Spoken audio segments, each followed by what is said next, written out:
Good morning, students. And once again, I, Apurva Sharma, your online coach, welcome you at Jain Coaching Classes, Jodhpur. So, students, as you know, कि successfully we have completed our first chapter, which was based on communication. And आज हम अपना second chapter start करने जा रहे हैं. And it's going to be a very interesting chapter as because now we are going to start discussing about grammar. And as you know कि communication के अंदर किसी भी लैंग्वेज में जब हम कम्युनिकेशन करते हैं तो वहाँ पे ग्रामेटिकल नॉलेज हमारे को अगर अच्छी है, अगर हमारी ग्रामेटिकल नॉलेज साउंड है, तो चाहे भले हमें बोलना हो या लिखना हो, हम उस ग्रामेटिकल नॉलेज के बिहाफ पे एक बेटर और एक फ्री फ्लो कम्युनिकेशन कर सकते हैं. तो चैप्टर सेकंड में सबसे पहले, जैसे इस चैप्टर का नाम भी आप अपनी स्क्रीन पे देख सकते हैं, we will discuss about sentences, the types of sentences and active and passive voice and also direct indirect speech. I know that most of you students are very much acquainted, familiar with active passive voice and direct and indirect speech. अपने schooling में आपने grammar English का जो paper था, English के syllabus में ज़रूर इन सब चीज़ों को पढ़ा होगा, लेकिन फिर भी यहाँ पर एक नए सिरे से थोड़ा सा डिटेल स्टडी के साथ में हम इसको कवर करेंगे.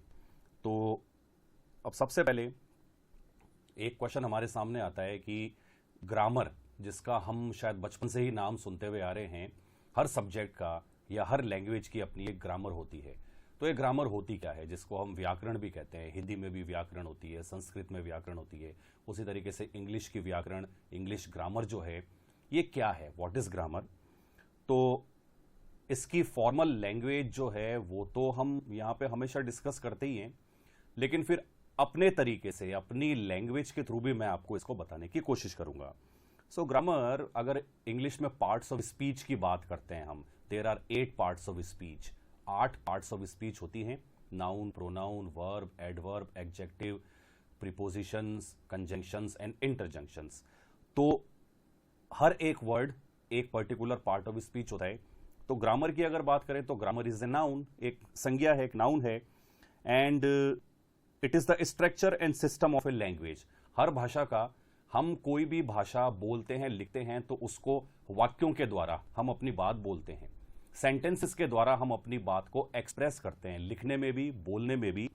और वो एक पर्टिकुलर सेंटेंस जो होता है वो एक सिंटैक्स के ऊपर आधारित होता है, यानी उसके कुछ पर्टिकुलर रूल्स होते हैं. उन रूल्स के अकॉर्डिंग हमें वहां पे सब्जेक्ट्स, ऑब्जेक्ट्स, वर्ब्स या दूसरी पार्ट्स ऑफ स्पीच उनको अरेंज करना पड़ता है.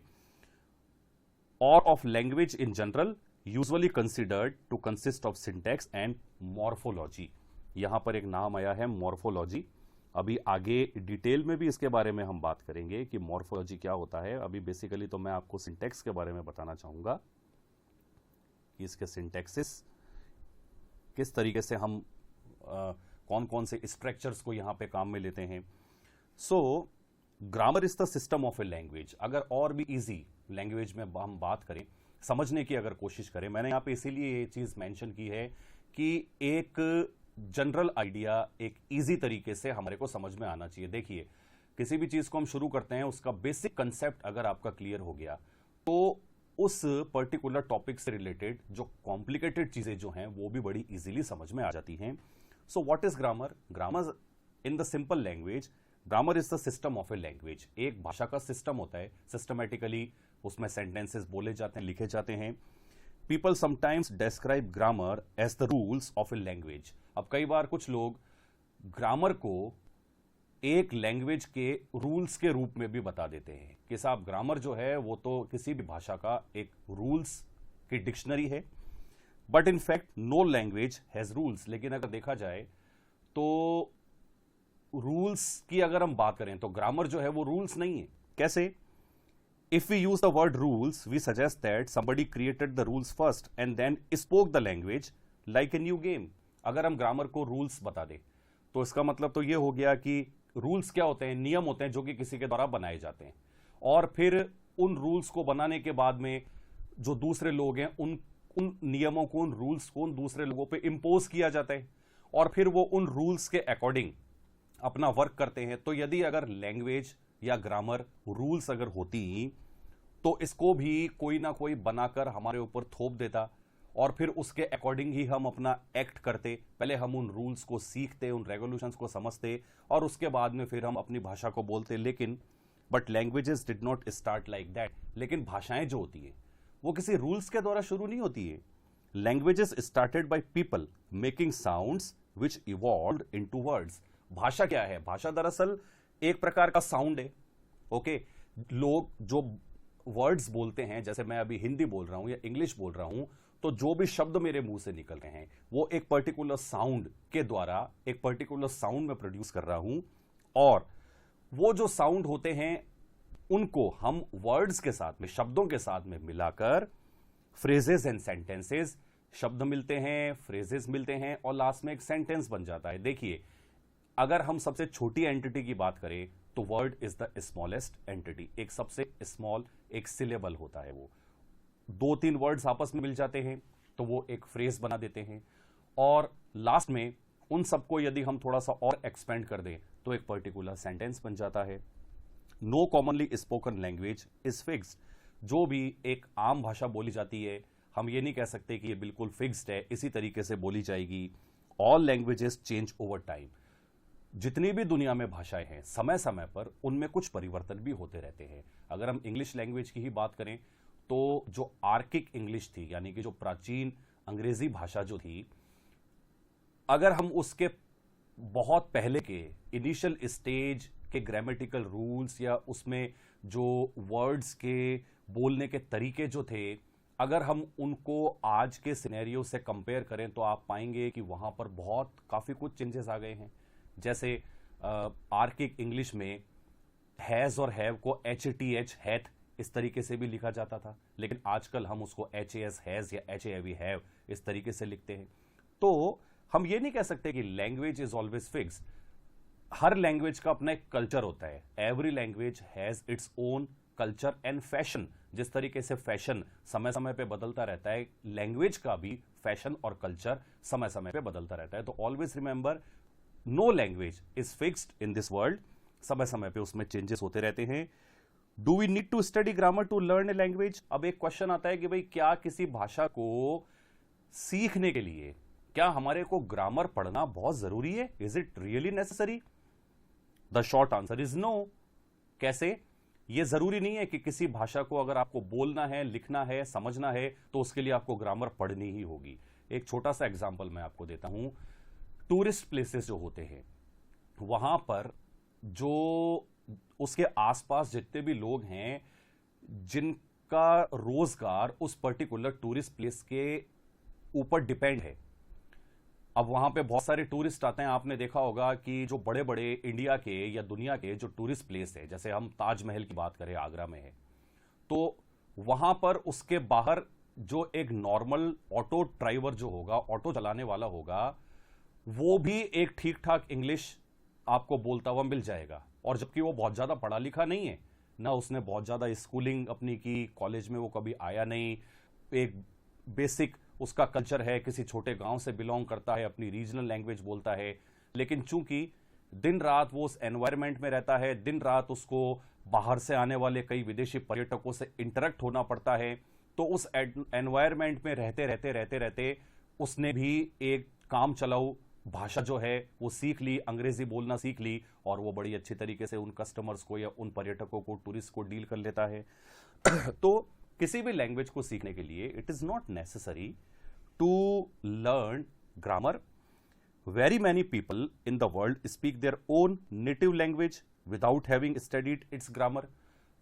अपने अपनी कंट्रीज में रहने वाले प्रायकर जितने भी लोग हैं वो अपनी मदर टंग, अपनी रीजनल लैंग्वेज को ग्रामर पढ़े बिना ही सीख जाते हैं। आज छोटे बच्चे होते हैं, वो शुरुआत में अपने जब वो बोलना सीख जाते हैं तो वो अपने सराउंडिंग्स में जो उसके आसपास उसके पेरेंट्स या फैमिली मेंबर्स जिस भाषा में बात कर रहे हैं वो भी उनको अपने आप सीख जाते हैं। क्या उन्होंने ग्रामर पढ़ी? No. But if you are serious about learning a foreign language,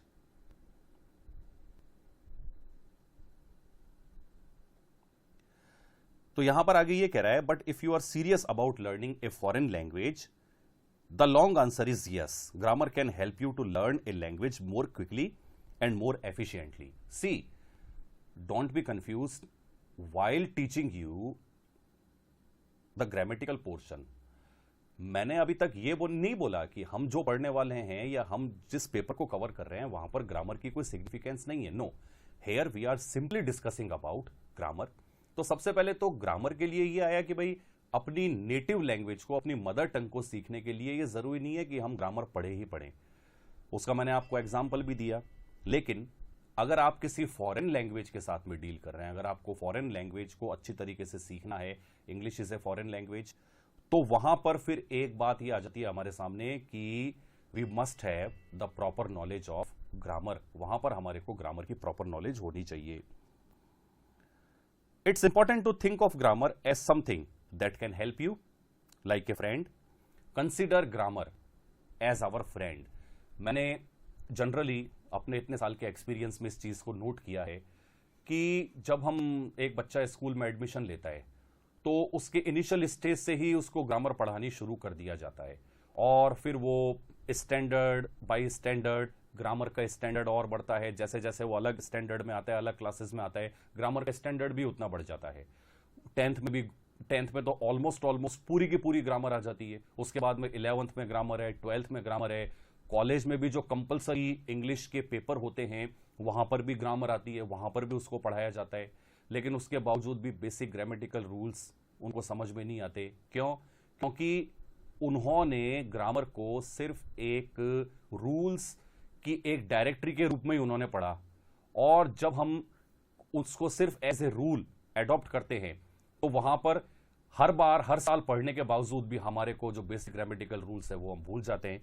तो ग्रामर को consider it as your friend. मतलब फॉरेन लैंग्वेज अगर आपको वास्तव में सीखनी है, अगर आपको अपनी इंग्लिश भी इंप्रूव करनी है, तो ये आप अपने जहन में रखिए कि मुझे एटलीस्ट बेसिक ग्रामर की नॉलेज होनी चाहिए. When you understand the grammar of a language, you can understand many things yourself without having to ask a teacher or look in a book. Grammar जो आप अगर आपने प्रॉपरली ग्रामर को पढ़ना शुरू कर दिया तो आपको एक सेंटेंस में कौन सी चीजों को किस तरीके से वहां पे सेट किया गया है ये अपने आप आपको समझ में आना शुरू हो जाएगा.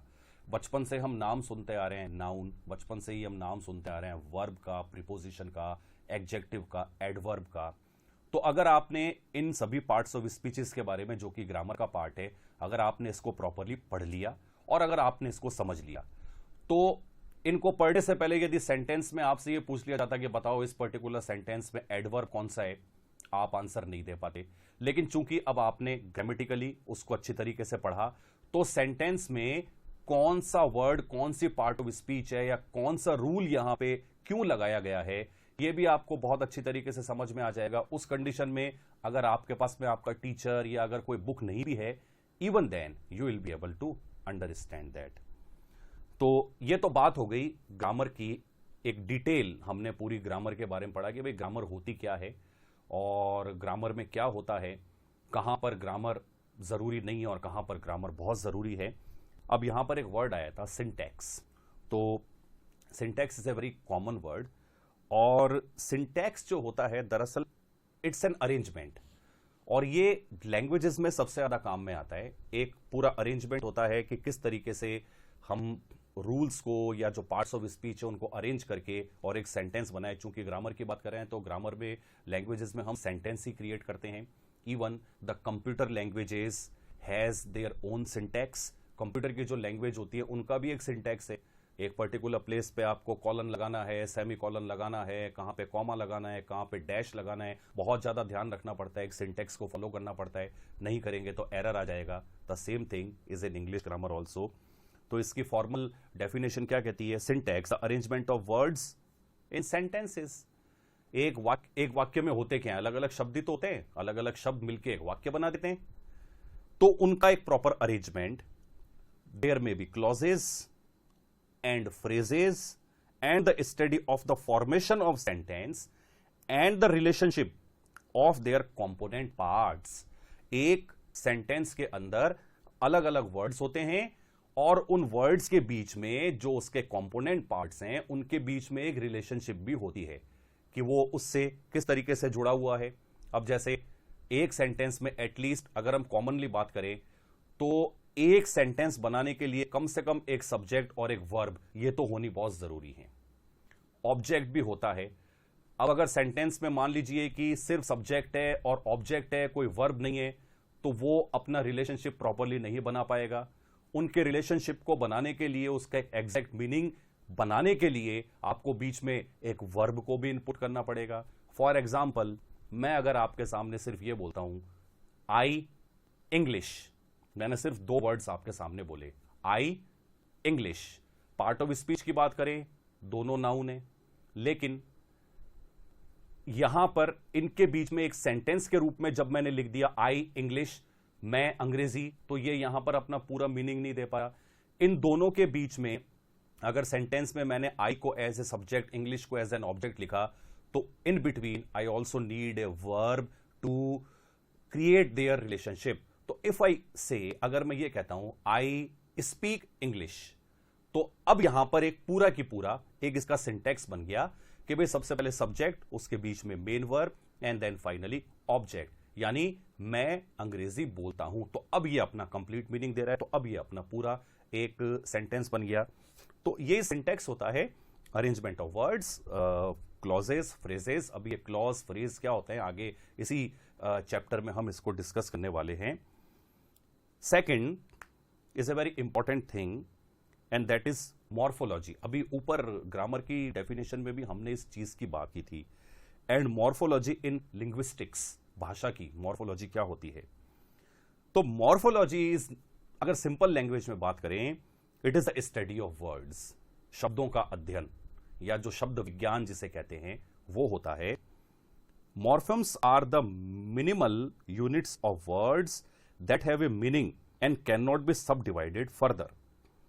These are, there are two main types, free and bound।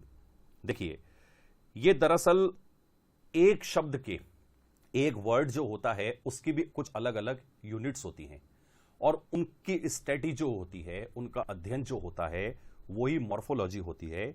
और यहां पर यह कह रहा है कि यहां पे दो टाइप के मॉर्फम्स जो हैं वो बताए गए हैं। कौन कौन से? Free and bound. Free morphemes can occur alone and bound morphemes must occur with another morphem. An example of a free morphem is bad। अब देखिए, जैसे एक free morphemes की बात कर रहे हैं, तो वहां पर एक free morphem यह है कि एक सिर्फ अकेला शब्द जिसके आगे पीछे अगर कुछ भी नहीं लगा हुआ तो भी वो अपना कंप्लीट मीनिंग देगा। जैसे एक शब्द मैंने यहां पे लिया बैड, बुरा। And an example of bound morpheme is ly। अब जैसे एक बाउंड जो होता है, बाउंड का मतलब यह होता है कि उसके साथ में कुछ और भी आना बाउंड है, बहुत जरूरी है। अगर वो नहीं आया तो वो अपना मीनिंग नहीं देगा, तो वो हो गया ly। अब जैसे कई बार हम एडवर्ब बनाने के लिए किसी एक पर्टिकुलर एडजेक्टिव के बाद में कुछ और भी जो पोस्ट फिक्स जो एक वर्ड होते हैं उनको हम लगा देते हैं। तो जैसे यहां पे ly लगा लिया। अब खाली अगर मैं ly लिखूं तो क्या ये अपना मीनिंग दे रहा है? ly has no meaning. तो it is bound because although it has meaning, तो it can not stand alone. पहली बात तो ज्यादातर ऐसे वर्ड्स का अपना कोई मीनिंग होता नहीं है, और यदि अगर मीनिंग हो भी जाए तो ये अकेले अपना कोई भी एक प्रॉपर एक एक्सप्लेनेशन या एक प्रॉपर मीनिंग जो है वो नहीं दे पाते हैं। It must be attach to another morpheme to produce a word. तो इसको एक दूसरे मॉर्फम के साथ में अटैच करना पड़ता है, तभी ये अपना पूरा वर्ड, पूरा अपना मीनिंग देगा। जैसे देखिए, फ्री मॉर्फम बैड, मैंने अभी आपको इसके एक्सप्लेनेशन भी यहां पे दिया था, ये हो गया यहां पे। And bound is ly, so word क्या बन गया? बैडली। तो bad was free, ly was bound, and the complete word is badly. So this is morphology in linguistics, the study of words. Next हम बात करेंगे semantics की।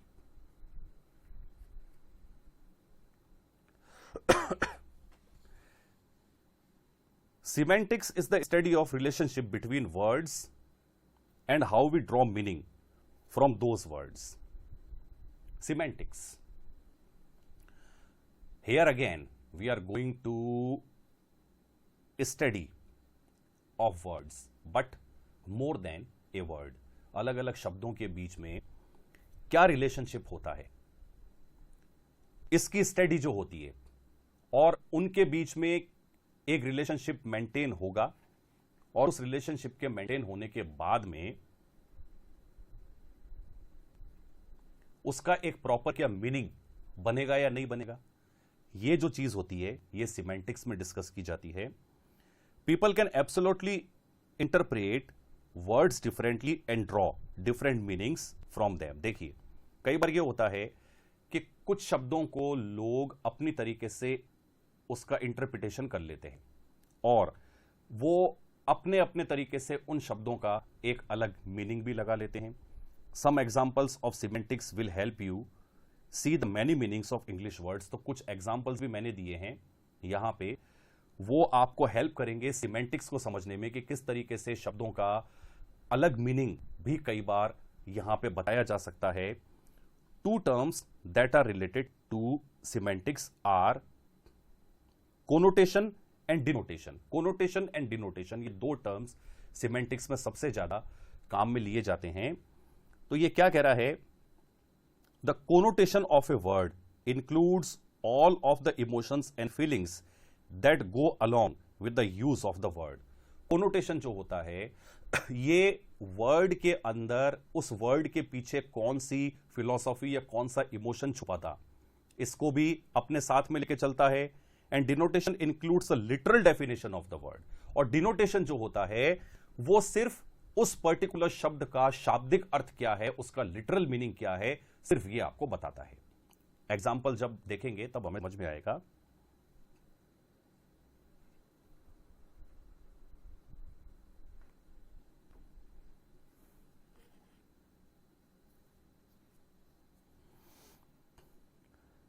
When we read literature, we are looking at language that is used to denote and connote meaning. Literature पढ़ते समय तो ये connotation and denotation बहुत ज्यादा काम में आते हैं. Semantics is the study and analysis of how language is used figuratively and literally to produce meaning. तो सिमेंटिक्स जो होता है इसी चीज का अध्ययन होता है कि लैंग्वेज को फिलोसॉफिकली, इमोशनली किस तरीके से एक्सप्लेन किया जा रहा है, किस तरीके से लिखा या बोला जा रहा है, या फिर उसके जो लिटरल मीनिंग जो है सिर्फ उसी को किस तरीके से प्रोड्यूस किया जा रहा है. तो semantics seeks to describe how words are used, not to prescribe how they should be used.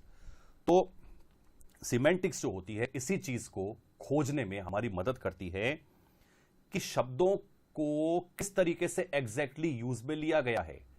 जरूरी नहीं है कि कोई शब्द मैंने अगर एक पर्टिकुलर फिलॉसफी के साथ में यूज में लिया है तो मैं उसका जो लिटरल मीनिंग है वो ही बताना चाह रहा हूं. हो सकता है कि उसके पीछे उसका कुछ दूसरा मीनिंग भी हो. तो जैसे एग्जाम्पल जब हम देखेंगे तो वो हमें बहुत अच्छी तरीके से समझ में आएगा. जैसे अब यहां पर एक फर्स्ट एग्जाम्पल जो देखिए यहां पर है number 1, A toy block could be called A block, a cube A toy. अब ब्लॉक, सबसे पहला वर्ड आया block, a cube A toy. A toy खिलौना, लिटरल मीनिंग इसका क्या हो गया, खिलौना. क्यूब, आप मैथमेटिक्स आप पढ़ते ही हैं, क्यूब की जो एक शेप होती है. ब्लॉक एक तरीके का खांचा, ये हम मान लेते हैं. तो इनके लिटरल मीनिंग तो ये हैं, लेकिन यहां पे ये किसके लिए यूज में लिए जा रहे हैं. ए toy block could be called, एक खिलौने का जो ब्लॉक जो होता है इसको क्या कहा जा सकता है, इसको ब्लॉक भी कहा जा सकता है, ये क्यूब भी कहलाता है, या फिर एक टॉय भी इसको कह सकते हैं. जैसे बच्चों के जो खिलौने आते हैं वहां पर आपने देखा होगा कि वो अलग अलग ब्लॉक्स बने हुए आते हैं, उन ब्लॉक्स को जोड़कर वो अलग अलग शेप बना लेते हैं. और उसमें कई नीचे उसमें कुछ ऐसे व्हील वाले ब्लॉक भी आते हैं जिसको जोड़कर वो कोई कार की शेप या कोई बाइक की शेप बना लेते हैं, तो वो एक टॉय भी कहलाया जा सकता है, एक खिलौना भी कहलाया जा सकता है, एक क्यूब। कौन? A toy block. एक टॉय, यहां पर word block, a cube and a toy, they are basically used for a toy block. एक टॉय ब्लॉक के लिए यूज में लिए गए हैं। अब जैसे नेक्स्ट हम बात करें, सेकंड एग्जांपल देखिए, a child could be called, a child, kid, boy, girl, son, daughter. अब यहां पे किड छोटा बच्चा, बॉय लड़का लड़की, गर्ल सन बेटा, डॉटर बेटी। इनके लिटरल मीनिंग तो सब अलग हैं, लेकिन यहां पर ये किसके लिए यूज में लिए हैं? ये यहां पर अल्टीमेटली एक बच्चे के लिए यूज में लिए हैं कि एक बच्चे को एक child, kid, boy, girl, son, daughter, ये भी उसको कहा जा सकता था। थर्ड सेंटेंस देखिए, the word run has many meanings, physically running. अब एक शब्द आता है, शब्द है रन। अब इसके कई अलग अलग मीनिंग भी हो सकते हैं। जैसे सबसे पहले रन का जो लिटरल मीनिंग जो होता है वो तो ये होता है फिजिकली रनिंग, हम भागते हैं। इसका मीनिंग ये भी हो सकता है डिपार्ट और गो, प्रस्थान या जाओ। I have to run, spent, it has run it courses और even a snag in a pair of hose, a run in my hose. अब जैसे आई हैव टू रन का मतलब यह भी हो सकता है कि मेरे को शायद किसी एक प्रोसेस को स्टार्ट करना हो। तो यहां पे किस तरीके से, किस फिलॉसफी के साथ में यहां पे एक पर्टिकुलर वर्ड को काम में लिया है, that is done under the study of semantics. आगे चलते हैं। अब यहां पे डिनोटेशन और कोनोटेशन, दो वर्ड्स यहां पे आए थे, इनका भी मैंने कुछ एग्जाम्पल दिया है, समझाने की कोशिश की है। जैसे एग्जाम्पल फर्स्ट में देखिए, for example denotation of the word blue is the colour blue. Denotation में मैंने आपको बताया था एक वर्ड का जो लिटरल मीनिंग होता है, बस वही। अब जैसे एक वर्ड आया ब्लू, आपके सामने यदि एक शब्द आए सामने, ब्लू, रेड, ब्लैक, व्हाइट, ये सब क्या है, तो आपके दिमाग में यही आएगा कि भाई ये तो these are the names of a particular colour, एक पर्टिकुलर कलर का नाम होता है। But it's connotation is sad. लेकिन कई बार इसका जो एक कोनोटेशन, यानी जो इसका जो फिलोसॉफिकल जो एस्पेक्ट है, वो कई बार ये भी शो करता है कि इसका मतलब सैड यानी दुखी भी होता है। Read the following sentence. एक फॉलोइंग सेंटेंस में मैंने इस बात को बताने की कोशिश की है। जैसे the blueberry is very blue, तो यहां पर we understand this sentence by its denotative meaning, it describes the literal colour of the fruit. तो यहां पे ब्लूबेरी इज वेरी ब्लू, ये एक फ्रूट है और इसका लिटरल मीनिंग ही यहां पर दे रहा है। यहां पर जो वर्ड ब्लू है, it is giving it's literal meaning that the particular fruit is absolutely blue, कि वो पूरी तरीके से नीले रंग का है। In contrast read the next sentence. अब इसके कंट्रास्ट में जो कोनोटेशन जो होता है उसका एक एग्जांपल देखिए, Susie is very blue, Susie is very blue, यानी स्यूजी जो है वो बहुत नीली नहीं है। यहां पे ब्लू का मतलब आप नीला मत समझ लेना। मैंने अभी ऊपर देखिए यहां पे बताया था, ये देखिए कि यहां पर ये इसका मतलब सैड भी होता है। तो यहां पर ये क्या कहना चाह रहा है कि स्यूजी इज वेरी ब्लू यानी शी इज वेरी सैड, स्यूजी जो है वो बहुत दुखी है। तो कोनोटेटिव एंड डिनोटेटिव जो दोनों एस्पेक्ट्स हैं, they are studied under the study of semantics. So if we understand this second sentence by its denotative meaning, it would mean that Suzy is literally the color blue. अब यदि denotative meaning से आपने इसको समझ लिया, तब तो ये मानेंगे कि भाई Suzy नाम की कोई लड़की है और उसका स्किन कलर जो है वो ब्लू कलर का है। No, however we understand this sentence by its connotative meaning, which is that Suzy is sad. तो यहाँ पे देखिए Suzy is very blue को नीचे यहाँ पे एक्सप्लेन कर दिया that Suzy is sad. तो इसके अगर connotative meaning के थ्रू इसको समझते तो यहां पे इसका थोड़ा सा अलग एक मीनिंग हो जाता है। तो यहां पे आपने देखा कि हमने थर्ड जो सिमेंटिक्स था इसको हमने डिस्कस किया। Fourth, phonology. यहां पे फोन का वो लिटरल मीनिंग नहीं है जो हमारा इंस्ट्रूमेंट होता है जिससे हम बात करते हैं। फोन का मतलब एक तरीके से ये मान लीजिए कि टोन जो होता है, जिस टोन में हम बोलते हैं, ये यहां पे सबसे ज्यादा इंपॉर्टेंट होता है। और फोनोलॉजी से ही एक और ब्रांच निकलती है, फोनेटिक्स। फोनेटिक्स तो हालांकि एक बहुत डीप चैप्टर है, उसके बारे में ज्यादा डिटेल में मैं अभी डिस्कस नहीं करूंगा आपके साथ में।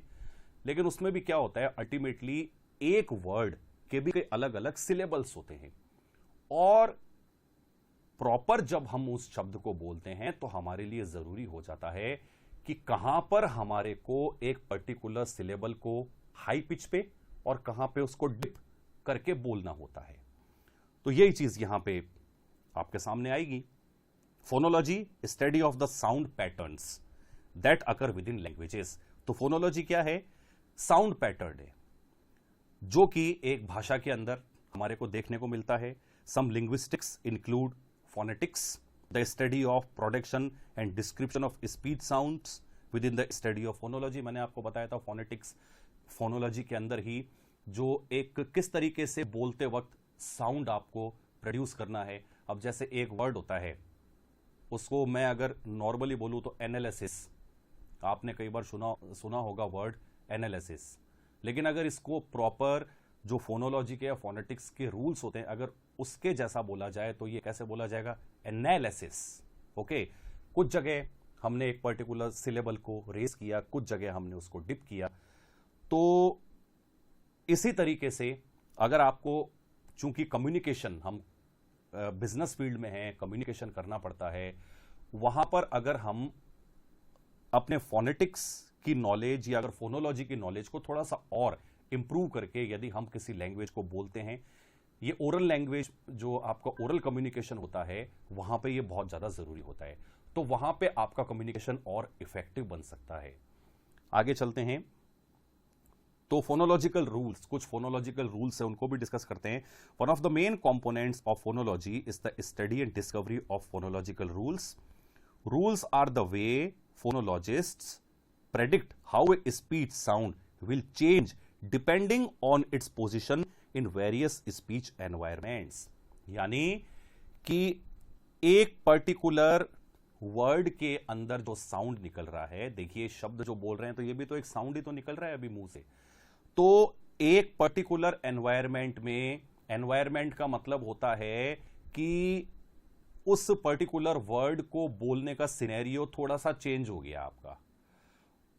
एक पर्टिकुलर एनवायरनमेंट में अलग तरीके से बोला गया, दूसरे एनवायरनमेंट में वो थोड़ा सा उसमें चेंज आएगा, और ये चेंज हमारे को दिखाना जरूरी होता है इंपैक्टफुल बनाने के लिए उस पर्टिकुलर वर्ड को। ज्यादातर जो बिगिनर्स होते हैं वो एक पर्टिकुलर वर्ड को हर सिचुएशन में एक ही तरीके से बोल देते हैं, लेकिन जब उसके अंदर कई बार कुछ चीजें ऐड हो जाती हैं उस शब्द के अंदर, तो उसको बोलने का तरीका भी थोड़ा सा अलग दिखाना पड़ेगा आपको। अब जैसे यहां पे एग्जाम्पल है, for example the final S sounds in helps. जैसे एक नॉर्मल वर्ब है HELP, हेल्प, मदद। अब यहां पर यदि अगर इसके आगे आपने एस लगा दिया तो इसको हम क्या बोलेंगे? हेल्प्स। अब यहां पर एस का अलग से साउंड जो प्रोड्यूस हो रहा है, यानी लग रहा है कि लिखने में तो आपने एस लगा दिया, लेकिन जब इसको बोलोगे तो भी ये पता चलना चाहिए कि हां उस पर्टिकुलर वर्ब के आगे एस भी लग चुका है, उस एस का भी साउंड हमारे आना। जैसे हेल्प, एक बार दोबारा ध्यान से सुनिएगा, हेल्प, हेल्प्स, तो एस का जो साउंड है वो आया ना सामने। उसी तरीके से and crabs follow is simple to understand phonological rules. In these words the S sound changes depending on what speech sound immediately precedes it। तो बहुत जरूरी हो जाता है कि जो बाद वाला जो साउंड आया है, जो उसको प्रिसीड कर रहा है, वो भी एक प्रॉपर तरीके से बोला जाना चाहिए। और अगर आप प्रॉपरली बोलोगे तभी वो प्रॉपरली सामने को, जो भी सामने उसको सुन रहा है, उसको प्रॉपरली समझ में आएगा, वो इस बात को जान पाएगा कि हां इसके आगे ये चीज और एक्स्ट्रा जुड़ी है, ये भी इसमें सुनाई दे रही है। प्रॉपरली बोलोगे तभी सुनाई देगा। अब जैसे let's take a second and speak the following words out loud, paying close attention to the final S sound and the sounds immediately preceding it. तो हिंट यहां पे ये दे रहा है, put 2 fingers on your throat as you pronounce the final sound and the sound immediately before it, see if you can notice what happens. तो ये तो फोनेटिक्स में इस तरीके की एक्सरसाइज दी जाती हैं कि अपने थ्रॉट पे 2 फिंगर्स रख के या किस तरीके से अपनी टंग को आर्टिकुलेट करके हम वर्ड्स को बोले। लेकिन यहाँ पे सिंपल तरीके से समझते हैं, थोड़ा सा लाउडली जब आप इस वीडियो को देखें तो आप इसकी प्रैक्टिस करिएगा, आपके लिए एक बहुत बेहतर चीज होगी, क्योंकि आगे ग्रामर में अभी ये सारी चीजें आने वाली हैं। जैसे नंबर 1 यहां पे क्या है, हेल्प, लेकिन आगे एस लग गया तो हेल्प्स। नेक्स्ट क्रैब, लेकिन एस लग गया तो crabs. Third sits. Fourth looks. Fifth words and sixth gloves. Loudly इसको बोले, helps, crabs, sits, looks, words, gloves. I hope आप लोग इसको अपने अपने घरों पे जहां पर भी आप हैं इस तरीके से इसको फॉलो करें। So after discussing phonology and its rules and its example, let's move to the 6th point, pragmatics. Pragmatic means practical or logical, व्यवहारिक और तार्किक। क्या? If someone calls you pragmatic, they mean that you tend to think in terms of the practical or logical rather than the ideal situation. अगर आपको भी कोई प्रेग्मेटिक बोल दे, कई बार एज एन एडजेक्टिव भी ये काम में लिया जाता है, तो इसका मतलब ये होगा कि लोग जो हैं आपको ये कहना चाह रहे हैं कि आप प्रैक्टिकली और लॉजिकली ज्यादा चीजों को सोचते हैं, या बोली हुई बात को, किसी वर्ड या सेंटेंस को प्रैक्टिकली या लॉजिकली आप अंडरस्टैंड करने की ज्यादा कोशिश करते हैं। जैसे अब लैंग्वेज में इसका क्या मतलब होता है, the term pragmatics is used in contrast to semantics। तो अभी हमने semantics को पढ़ा, उसके थोड़ा सा कंट्रास्ट में ही ये वर्ड जो है ज्यादा काम में आता है। semantics has to do with the actual definition of a word or text। semantics में अभी हमने पढ़ा था कि भाई वहां पर जो वर्ड का जो एक्चुअल और फिलोसॉफिकल दोनों ही तरीके के मीनिंग होते हैं। कई बार इसमें कंफ्यूजन हो जाता है, इनमें कुछ चीजें कई बार सिमिलर लगती हैं, लेकिन जो मेन डिफरेंस है वो मैं आपको बताने की कोशिश कर रहा हूं। Words can mean different things and often the same word can mean something different depending on the context in which it is use. देखिए जो मेन डिफरेंस है ना सिमेंटिक्स और प्रेग्मेटिक्स के अंदर, वो ये है कि प्रेग्मेटिक्स के अंदर एक ही शब्द उसको एक पर्टिकुलर कॉन्टेक्स्ट में आप किस तरीके से बोल रहे हैं या लिख रहे हैं, और वहां पे उसी वर्ड को उस कॉन्टेक्स्ट में लिखने पर वो अपना लिटरल मीनिंग से हटके और उस कॉन्टेक्स्ट के अकॉर्डिंग अपना मीनिंग देता है। जैसे words can also carry symbolic meaning and in practice or practical situation we will apply our understanding of symbols as we read or listen to others. कई बार कुछ शब्द जो होते हैं उनका सिंबॉलिक मीनिंग भी होता है। लिटरेचर में तो ये बहुत कॉमन है। लिटरेचर में जब भी हम पोइट्री पढ़ते हैं, कोई पर्टिकुलर पोयम पढ़ते हैं, तो वहां पे सिर्फ उस पर्टिकुलर वर्ड का लिटरल मीनिंग ही समझना जरूरी नहीं होता। उस वर्ड को पोइट जो है वो किस कॉन्टेक्स्ट में वहां पर अप्लाई करना चाह रहा है। क्या वो हो सकता है कि उस पर्टिकुलर वर्ड के थ्रू एक हैप्पीनेस या सैडनेस उसको भी वहां पे दिखा रहा हो। कई बार कुछ कॉन्टेक्स्ट में वही वर्ड एक जॉय उसको रिप्रेजेंट करता है, और कई बार कुछ अलग अलग कॉन्टेक्स्ट के अंदर वही पर्टिकुलर वर्ड सैडनेस को भी रिप्रेजेंट कर देता है। एग्जाम्पल अभी देखेंगे आगे इसके, तब और आपको समझ में आएगा। तो देखिए जैसे a pragmatic view means that one doesn't think in ideal or abstract terms. तो प्रेग्मेटिक व्यू का मतलब यह होता है कि एक जना सिर्फ उसके छुपे हुए अदृश्य या जो एक आइडल मीनिंग है सिर्फ उसकी तरफ नहीं देखता। For example words that attempt to explain abstract concepts, freedom, beauty have no meaning in and of themselves. Instead, someone who looks at pragmatics would attempt to understand how they are being used in a given concrete practical situation.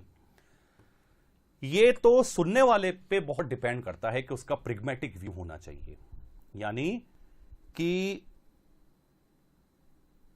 लिखने वाले ने या बोलने वाले ने किस situation के under, कौन सी परिस्थिति के अंतर्गत उस शब्द को बोला है, किस कॉन्टेक्स्ट के अंतर्गत उस शब्द को बोला है, तभी आपको वो समझ में आना पड़ेगा, तभी वो आपको समझ में आएगा।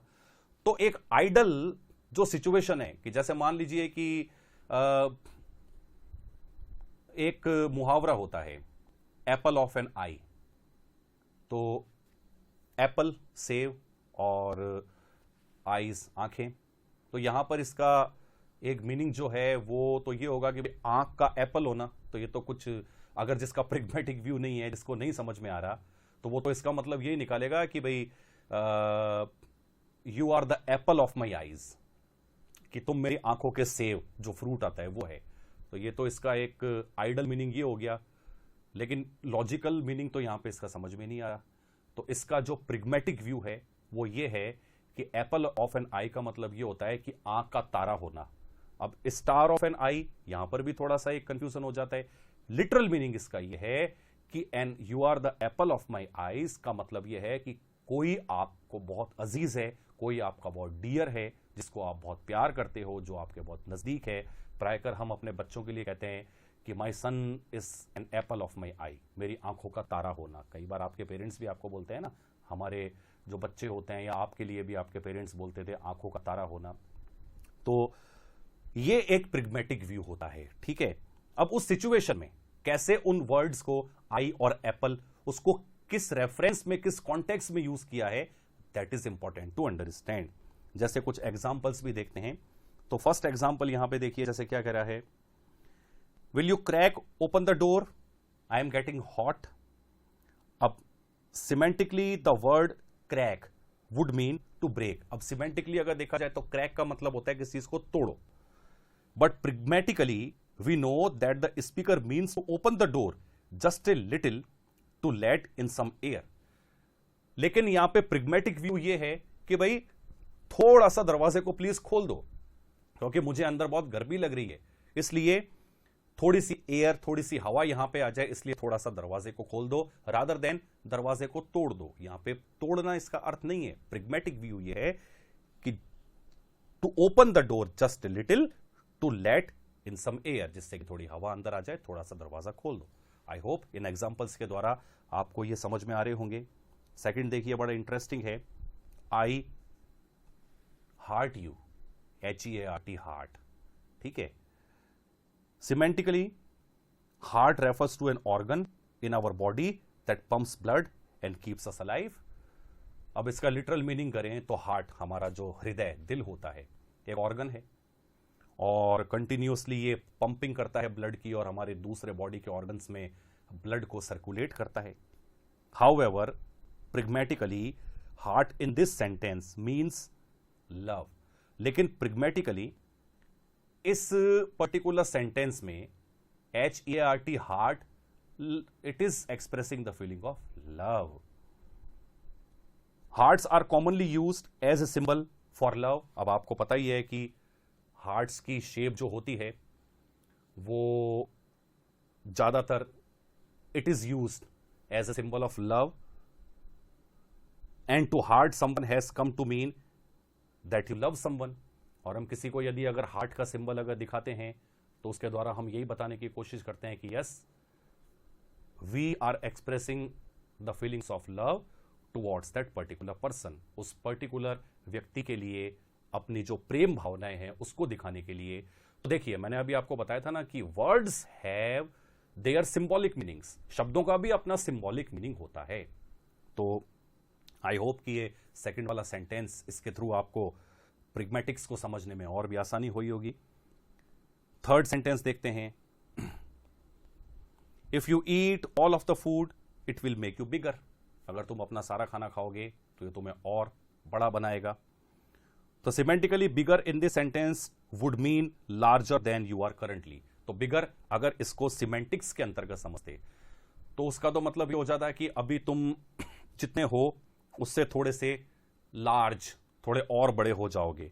Think about how this sentence pragmatically would mean something different depending on the context. लेकिन प्रिग्मेटिकली किस कॉन्टेक्स्ट में इसको किस तरीके से यूज में लिया है। If it is said to a young child pragmatically it would mean to grow bigger. लेकिन अगर एक छोटे बच्चे को यह बात बोली जाए कि बेटा तुम अपना खाना खाओगे तो तुम बड़े हो जाओगे, तो इसका मतलब यह है कि तुम धीरे धीरे अपनी जो तुम्हारी ग्रोथ है वो और ज्यादा बढ़ेगी, वो और ज्यादा बड़ी होगी। If it is said to a grown person who is already obese it would mean something entirely different. तो चलिए, अब यदि इसको किसी और को बोला जाता तो शायद ये अपना क्या मीनिंग देता। ये यहां पर ये जो 3 एग्जांपल्स मैंने आपको दिए, I think they are ample to understand what is pragmatics. तो थोड़ी सी ये टिपिकल चीजें हैं, लेकिन पर्सनली आई फील कि अगर ग्रामर के अंदर आपको इनकी प्रॉपर नॉलेज अगर होती है तो आगे आपको, क्योंकि पूरी एक लैंग्वेज जो होती है उसमें ये सब चीजें आएंगी, तो वहां पर अगर साइमल्टेनियसली ग्रामेटिकल रूल्स के साथ में आपको इन सब चीजों की भी अगर नॉलेज होती है तो वो आपके लिए बहुत अच्छा रहेगा। सो आई होप कि आपको आज ये इनिशियल इंट्रोडक्शन जो थे एक सेंटेंस से, एक ग्रामर से रिलेटेड, ये आपको समझ में आ गए होंगे। So that's all for this session. Thank you very much.